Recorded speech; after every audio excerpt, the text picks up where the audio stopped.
you probably don't need reminding. School has broken up for the summer.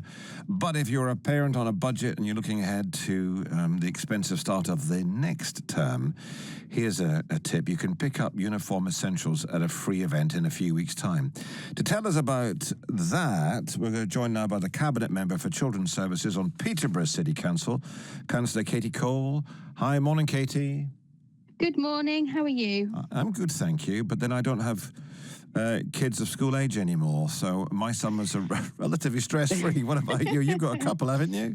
Yes, I've got two children. I've got a 12-year-old who's in secondary school, her last day today actually, and my 9-year-old broke up on Friday, so it's a 6-week stint.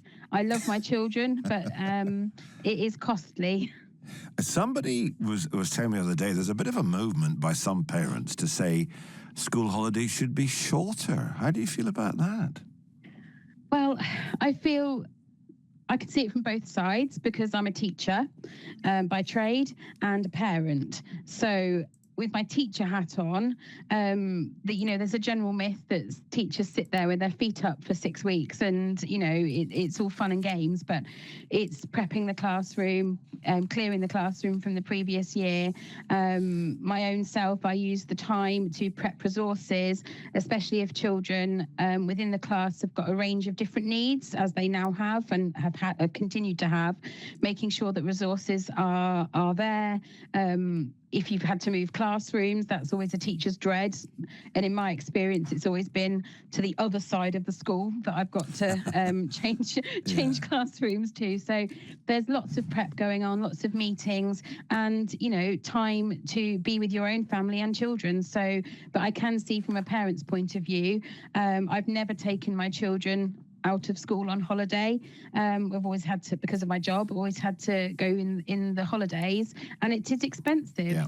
And there's, I don't want my children sat on devices 24/7, but there are lots of things that the councils, our council, are doing to support families during the summer holidays, and I'm proud of that. We're going to talk about doom scrolling actually a bit later on. We've got an expert on to try and help people break the habit, because it's something that you see, particularly with kids, don't you? That they dive into something and they bless them, they can't pull themselves out of it. No, and it's something that I think as adults we also can be. It can affect adults, but children in particular, especially, parents will want to monitor and make sure that the things that they are looking at are suitable.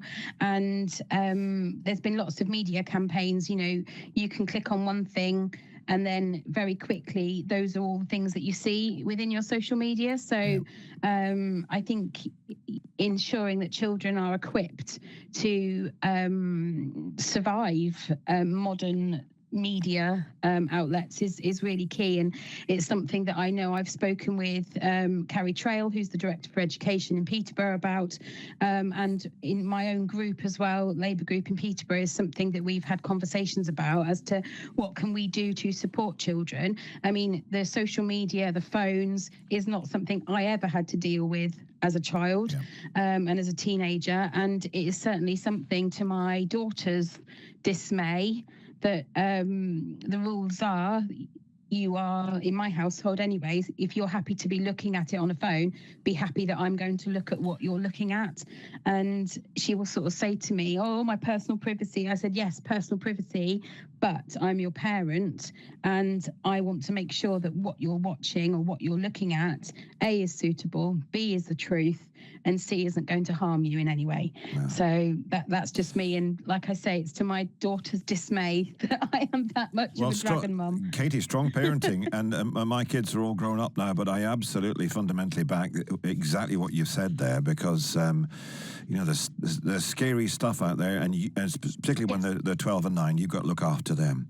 Now listen, you became the Cabinet Member for Children's Services on Peterborough City Council in May of last year. So this is now starting around about now is the second summer holiday where you've had to think about people in Peterborough, and we know how much of a struggle it is for folk looking ahead to the next term and affording uniforms and essentials for school and so on. So you've organised an event. Tell us about that's coming up on the 1st of August? So I couldn't be prouder that this event is happening. It's something that I've spoken with the teams about, a free school uniform or an exchange event for uniforms. And our youth MP, Daniel DeBoer, the Youth Council, is something that they have been pushing for. I had meetings with them last year when they were talking about this initiative. And I'm really proud that the young people are taking this on board. It can be ever so costly trying to kit your child out with uniform.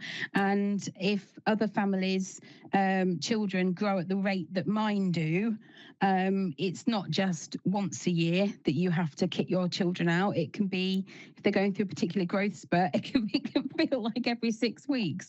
But I think ensuring that families have access to the uniforms. I'm really proud that nationally the government are doing something about uniforms and trying to make sure that the cost of uniform is a fair price across the board. But an initiative like this, where you can swap and exchange, or if you've not got something to exchange, you can go and get the uniform that you need, is vital for families' pockets, because it is tough. And, you know, in some schools, some cases, it can be looking at £300 plus to kit your child out. And that's if your school or the uniform policy for your school is a pretty simple one. If you've got a uniform where there's got to be specific badges or, blazers or branding, then that price can be pushed up even further. So an event such as this is key. And thank you very much for promoting it across the BBC. And it's something I'd like to see keep on going, because not only is it good for the pockets of families, it's also good for the recycling centres and upcycling and recycling and things like that. There was a study by Loughborough University just in May there, and to send your child to state primary school can cost £1,000 a year. For secondary school, £2,300 a year. And obviously we're adding up lots of things there. You know, there's books, uniform, PE kits, shoes, bags, packed lunches, snacks, transport, educational trips, outings, all the rest of it. It can get over £2,000 a year. And, you know, for a lot of people, that's just not affordable. No, I agree. I mean, I've had children in classes before where the parents have got 4, 5, 6 children at different ages, from primary all the way up to secondary. And I know I'm quite fortunate with my daughter's school. It's a very simple uniform.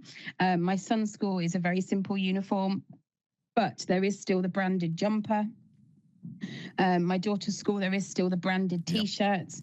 And as I've said, you know, children grow at an astonishing rate. Well, that might just be my children. BBC Radio Cambridgeshire. Talking about the cost of kitting kids out for school. Sue's with me, joining the conversation. Still with us is Councillor Katy Cole, who is the Cabinet Member for Children's Services on Peterborough City Council. You've got a 12 and a 9-year-old, Katy, right? I have, yes, 12 and a 9-year-old. Do you think schools could make it easier for parents?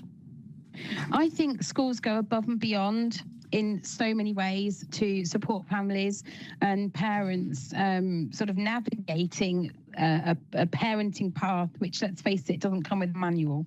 And I know the schools that I've worked in, every single half term, every term, you know, there's uniform sales, there's the dreaded lost property box that sort of gets spread out for families to sort of try and reclaim items that have gone missing into the ether that is the primary school.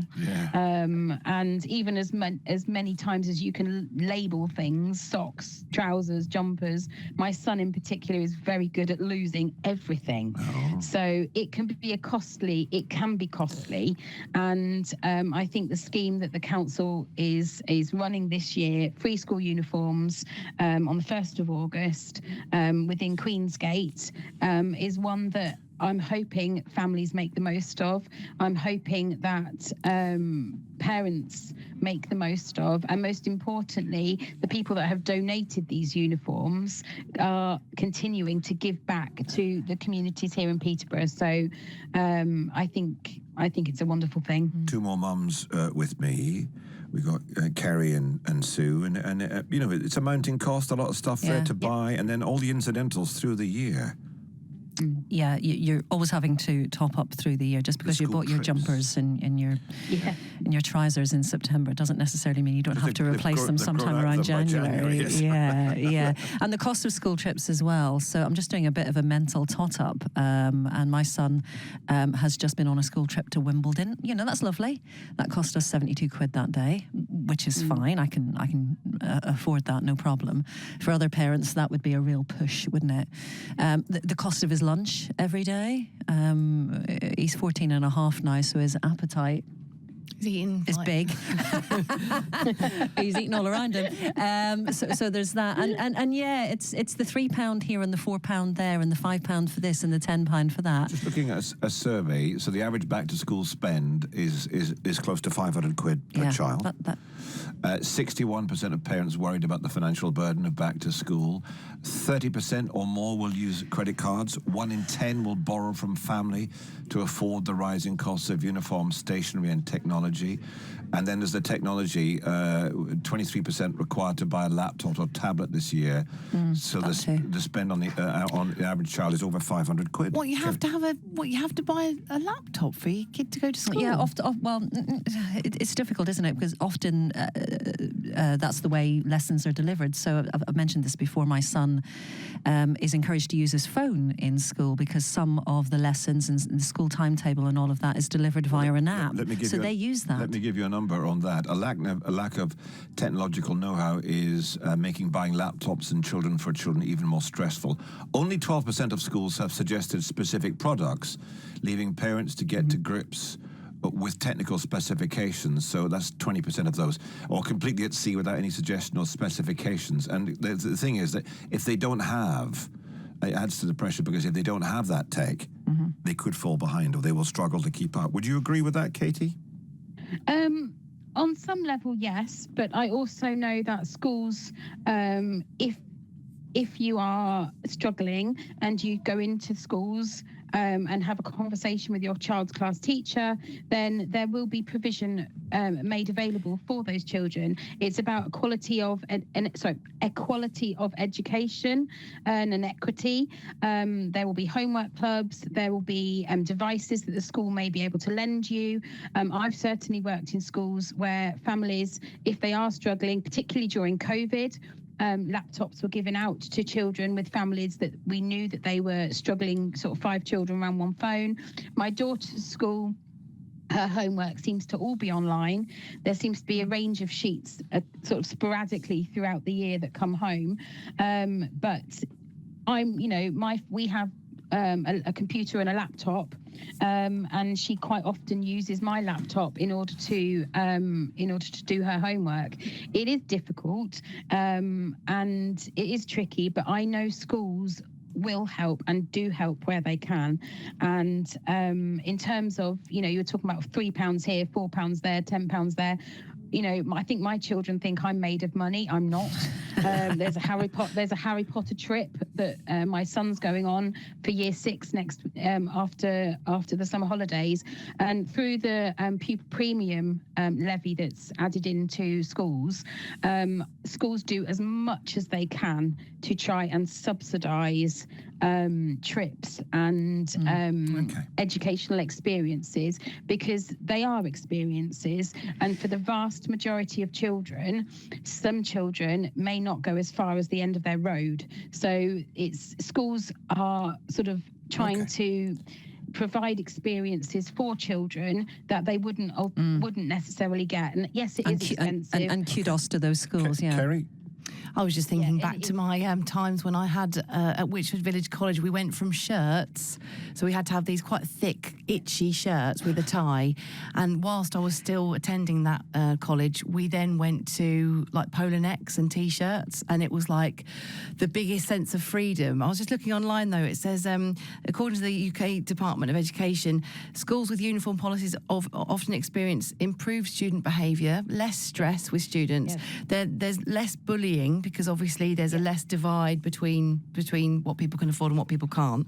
Although I still remember with the uniform at Whitchford, you know, people could tell a mile off if you had the cheapo trainers, which of course I was always in, or do you know what I mean? If you had the cheapo crisps or whatever. And I was just going to raise that. There used to be a bit of a stigma around second-hand uniform. I went to a girls' grammar over in Belfast, and sounds terrifying. You could only. It was the kind of school where you could only buy the official school uniform from the official outlet, and buying it officially brand new was it was a lot of money, and everything was prescribed as official uniform, right down to your scarf and your socks. You had to buy the socks from the official outfitters, and there was a bit of a roaring trade in second-hand uniform, and I was the second-hand blazer girl, and I remember feeling slightly less than walking into school in the first day of the first form, thinking, you know, I'm the one in a second-hand pinafore and second-hand blazer here.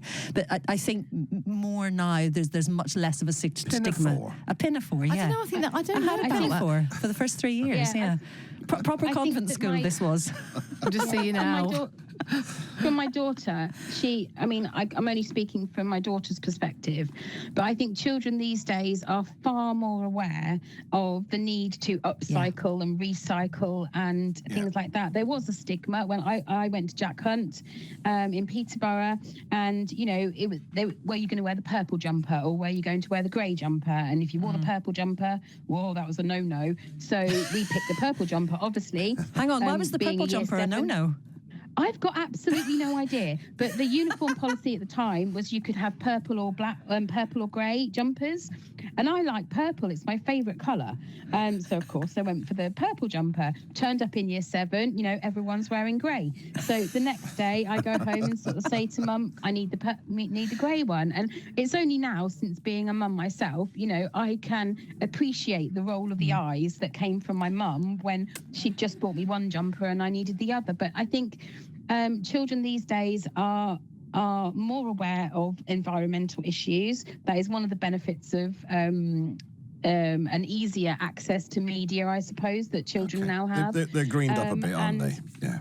I think that's where, you know, this event organised by Peterborough City Council with the recycling education team and the support of family hubs is helping that. And especially, as you said, you know, the speed at which children go through uniform.